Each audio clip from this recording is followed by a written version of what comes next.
Hey everybody, it's Lindsay. It's been a couple of years since I've made a video. I decided to come back and make another video for my channel. Um, so things have definitely changed since the last time I checked in with you guys. It's been almost 2.5 years since I had weight loss surgery, and I did really well in the beginning, and I lost about 120 pounds. And then over time, I got careless and I got gluttonous and decided to go back to some of my old eating habits, especially snacking. Snacking has been the big thing because at this point, whenever I eat, I get really full, but I'm hungry like an hour later after eating. So that's been my biggest issue with snacking. I've done some other things that I shouldn't have. I went back to drinking soda, which I wish I never would have done. I'm trying to go back off soda again. And I'm trying to get back on weight loss mode. Um, I've gained like 30 pounds back, and I'm not happy with that at all. And I want to try to get control of what's going on before it gets any worse. I don't want to end up at 400 pounds again. Right now, I'm weighing anywhere from 319 to 325. It just depends on the day, which I'm not embarrassed to say because it's definitely a long way from where I started. And I'm just being truthful with you guys. This is just the reality that some people face after the weight loss surgery if they get careless, like I did. So, some other things have developed during that time that make me want to lose weight and get back on track again. Um, that is, my husband and I want to have a baby. And a lot of my videos are going to start turning into a fertility journey video. Um, we've been trying since last July, so almost a year, and have not been able to get pregnant. And from what they can tell, I don't ovulate. I do have PCOS, polycystic ovarian syndrome. It's very common for women to have that anymore. And it goes along with being obese and pre-diabetic, and which I'm not pre-diabetic anymore. I'm not diabetic anymore. They checked all that, and it came out that it was normal. Thank God for that. Um, but I just have some other hormonal imbalances that are causing me to not ovulate and not be able to get pregnant. And so they have a game plan for me to follow. One of them, I already started Clomid. I started Clomid in January. I started in December, and I had no luck with that. And I didn't really have too many side effects from it. And I thought I was hopeful. And so I did a second round of Clomid. And that went way crazy. My period is totally messed up. In fact, I stopped having a period after I took that second round. I didn't feel good. I had some mood swings, and my body was just screwed up after I took that. I went back to the doctor, and the doctor the practice I was using at the time, they had a nurse practitioner there that I had been seeing instead of the actual doctor, and she is the one that started me on Clomid. Well, she left, and I didn't know that. So when I went back, I actually saw the doctor, the main doctor of the practice, and he told me that I was too fat and too old to have a baby.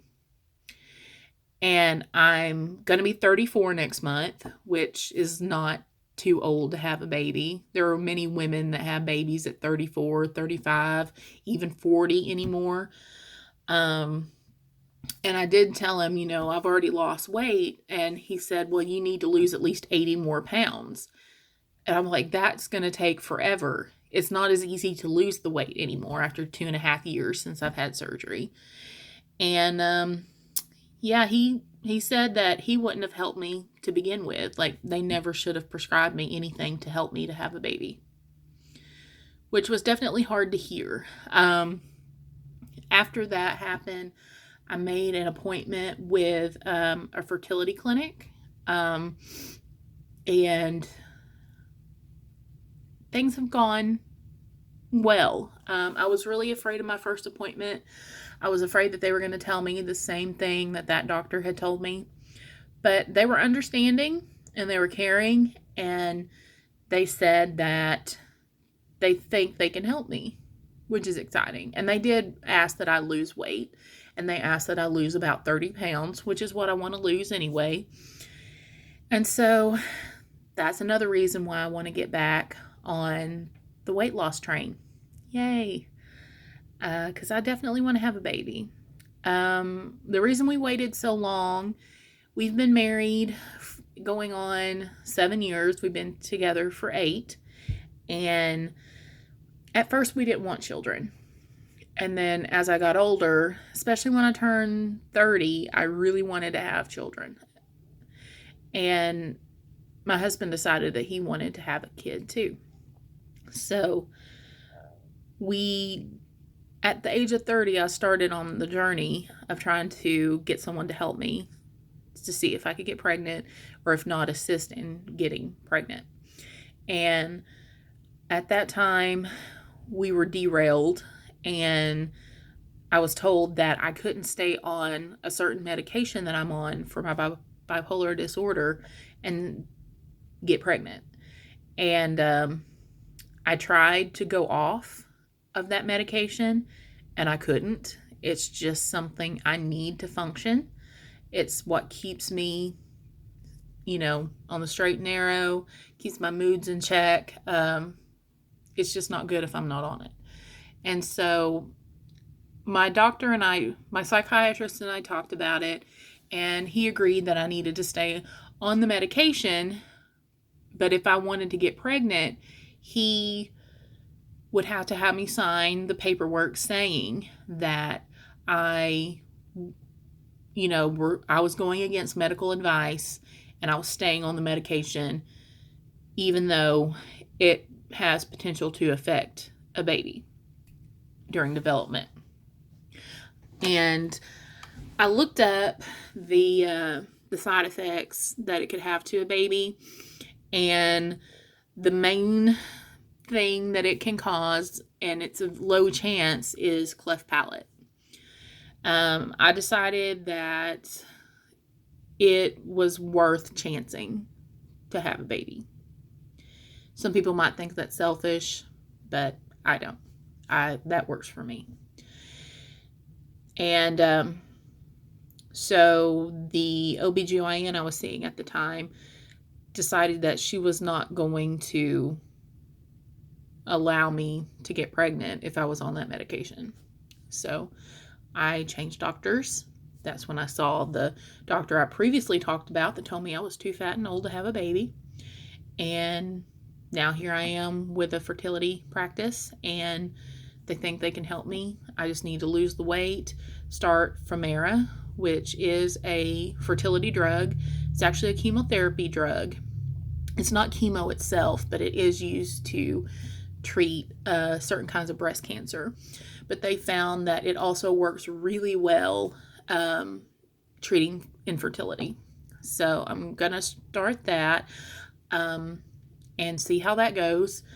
I don't know when I'll be able to start that because of the strange times that we're living in right now and the coronavirus. And they are not starting treatment on any new patients until the virus has been contained and we're out of the woods, which could be a very, very, very long time. And I'm just happy to know that someone's willing to help me, that they're willing to see past where I am now. They look at the entire journey and they see that I'm trying, that I've lost weight, that I want to lose more weight, that I want to have a baby. So I'm glad that I found a practice that actually cares. And So yeah, that's what I have to update on that part. But then let's talk about the coronavirus, because I never thought I would live through a worldwide pandemic. Um, I am considered higher risk because I do have an autoimmune disease, ankylosing spondylitis, and the medication that I take for that is an immunosuppressant. Well, I haven't been taking the medication because of the immunosuppressant aspect of it, just to stay safe, but I'm still at an at-risk population. So I've been working from home. Actually, everybody with Choctaw Nation, which is where I work in Oklahoma, um, we are all working from home unless we are considered essential. Um, so we don't actually have to be at the office, but we are still working 8-hour days. And it's nice that I still have a job. I'm appreciative of that. I'm appreciative of our benefits being extended during this time that allows us to do this so that we can stay safe. And on the other hand, I'm going crazy working from home. I miss my coworkers. I miss sitting in my office. I miss having conversations, which is one reason why I'm making this video.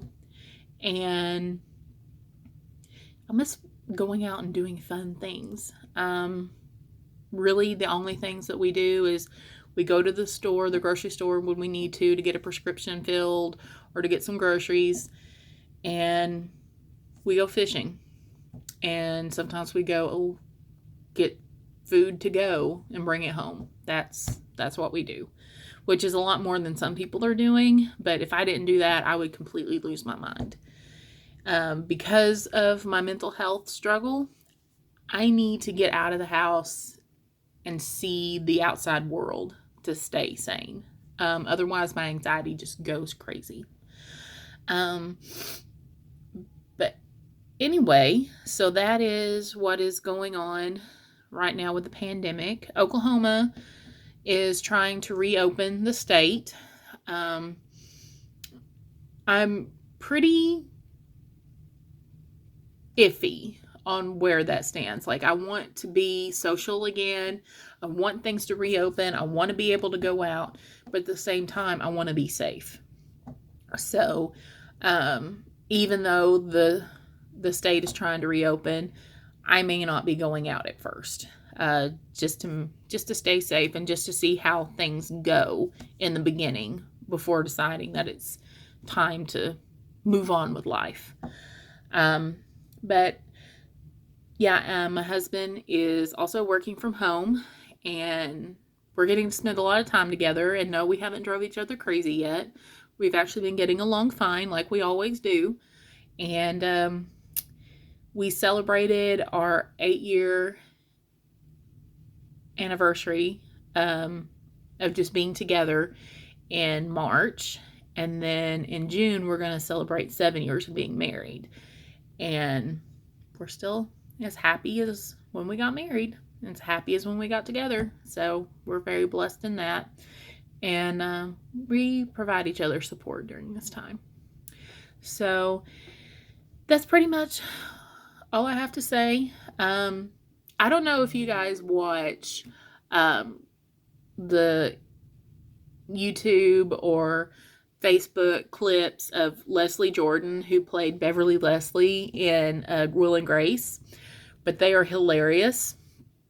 And the one that I really relate to the most is the one where he's talking about how bored he is. And so I'm just going to reiterate what he says in that video. What are y'all doing? Shit, I'm bored. This is awful. Oh my gosh. Yeah, that's where we're at right now. That sums up the pandemic, pretty much. So, for me.